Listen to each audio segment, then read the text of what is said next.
is calling the shots. President Musk. Presidente va a ser Elon Musk. President Elon Musk. Watching President Musk. President Elon Musk. President Musk. President Musk. President Musk. Elon Musk is the unelected president of America.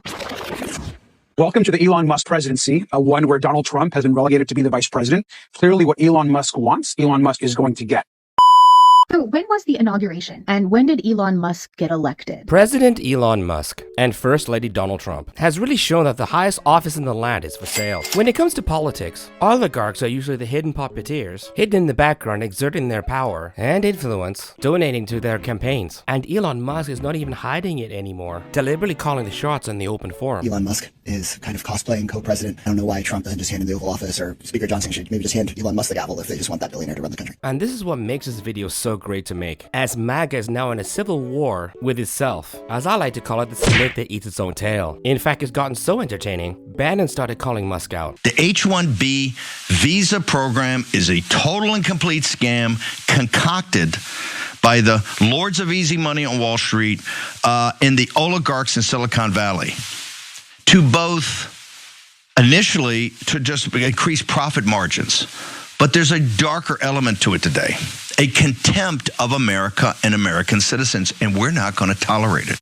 All the while, Tesla stocks plummet. And while Musk seems to be heading for bankruptcy, Meta decides to say hold my beer and pull back its own moderation, which quite frankly is disgusting. And while they try to let these two toxic platforms run rampant, they try to say that TikTok's the threat. Musk bought the presidency spending $200 million through PACs and other efforts, then conflicts with Trump's base, who are made up of Caucasian and low-educated people, which is ironic, which makes Trump voters regret their own decisions. Supporters are already starting to regret their vote after seeing the chaos unfold in Congress. This is what a Trump voter just posted on their X account. I'm really starting to regret my vote. Someone responds, don't pretend like you didn't know it was going to go like this.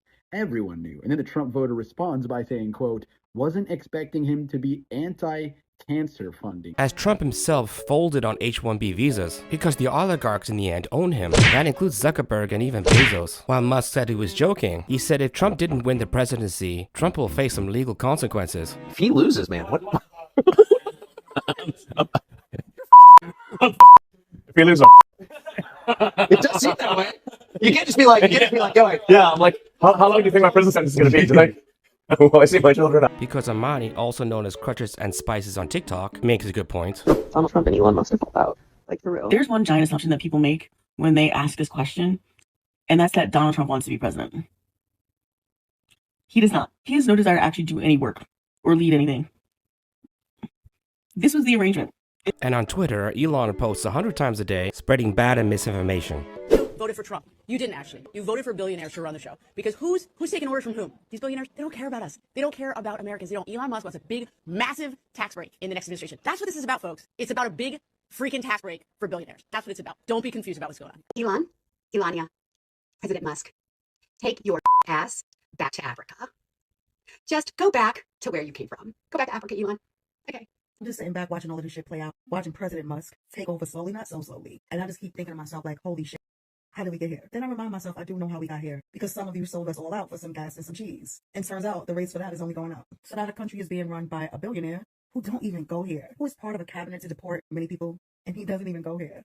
And I just keep thinking, so many of you voted for this to happen. This is the problem with people like Elon Musk, as he's now trying to interfere with other governments around the world, as he now weighs into German politics, as Musk expressed support for the right-wing Germany's Yahtzee party, the AfD, as he called the AfD the country's savior, after the German government collapsed after a no-confidence vote. He's also meddling in politics in the United Kingdom. In the Times of London, Musk is preparing for a donation for $100 million, which is the largest donation in United Kingdom's history. I'm pretty sure that's election interfering. And it doesn't stop there, as he tries to buddy up with Pierre Poilievre and try to meddle in our own elections here in Canada. Race against the backdrop of a looming general election. Since Trudeau's resignation on Monday, Elon Musk has posted repeatedly about Canadian politics on his platform that he owns, which is X.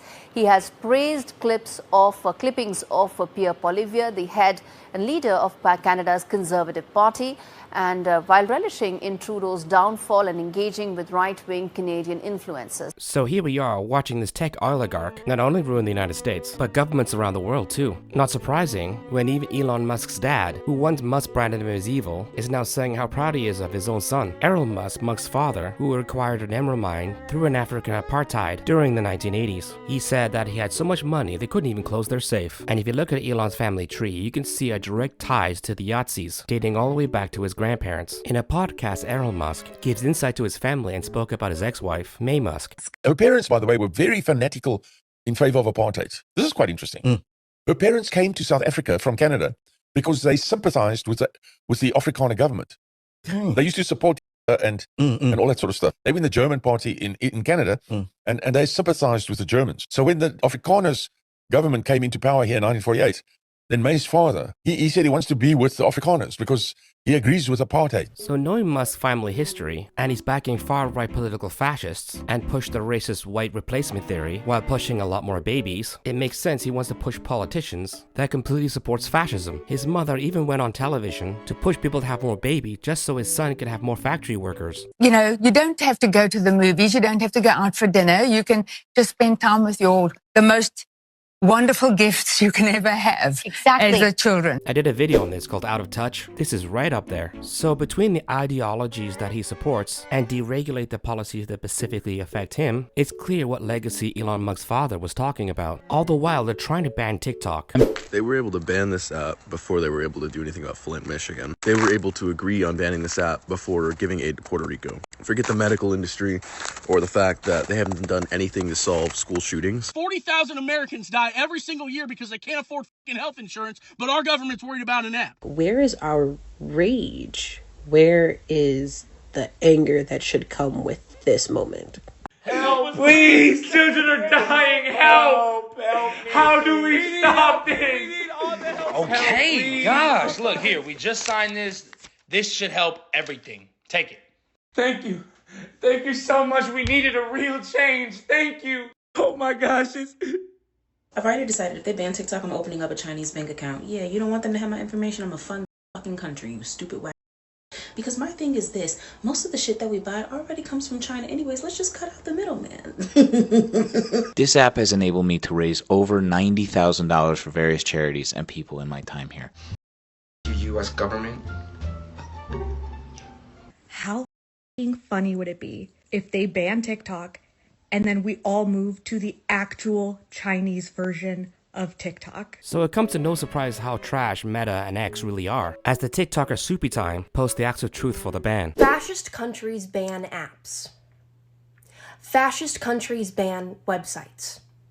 Fascist countries ban apps and websites under the guise of threats to national security, when every other country knows it's about suppressing the free speech of its citizens. If the government believes that a single app could, quote from the hearing on the 10th, skew the perspective of American citizens to be anti-American, maybe the real problem is that American citizens are already in such a state of political unrest and unhappiness that our government is scared a single foreign influence could tip the scale and have it all be over. Don't you think that by taking away the, and I quote, key communications channel of Americans, it's gonna make those 170 million Americans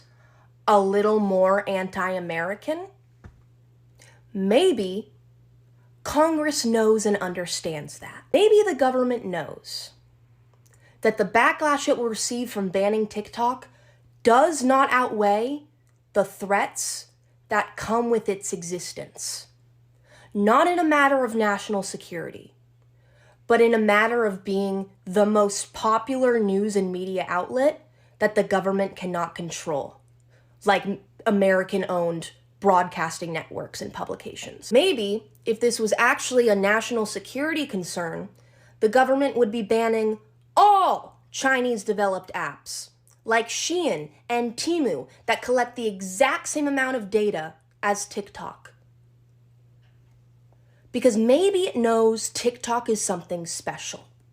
You can't politically organize on Temu. If TikTok goes dark, the government deliberately and knowingly took away your free speech.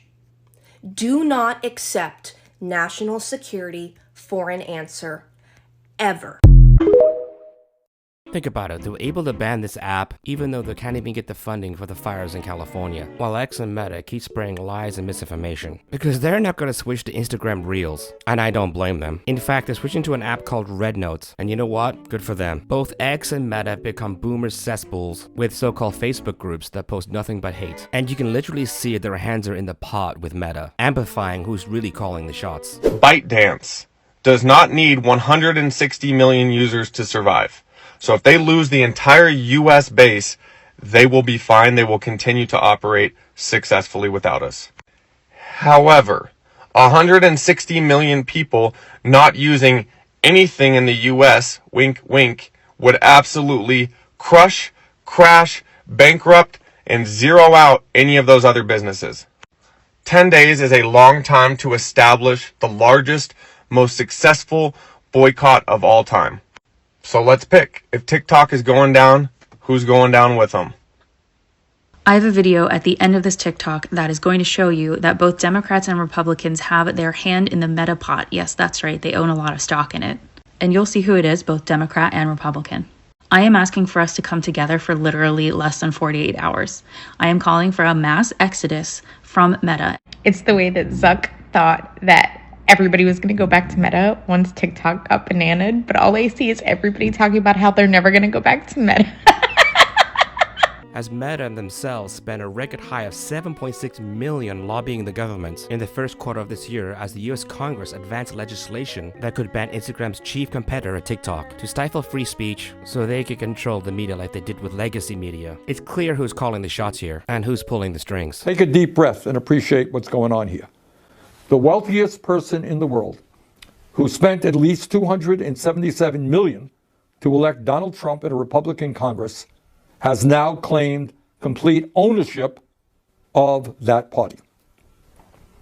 And what he is saying is, hey, Republicans, forget your constituents, forget your constitutional responsibilities. If you don't do what I, Elon Musk, want you to do, you're out of office. And I have the money to do just that. My friends, what we are looking at here has nothing to do with democracy. What we are looking at here is oligarchy. This is up and up. Government by the billionaire class for the billionaire class. And by the way, Musk is not only trying to intimidate Republicans, he is trying to inject himself into the Democratic Party as well. He is threatening to target Democrats who are standing up to him and his agenda.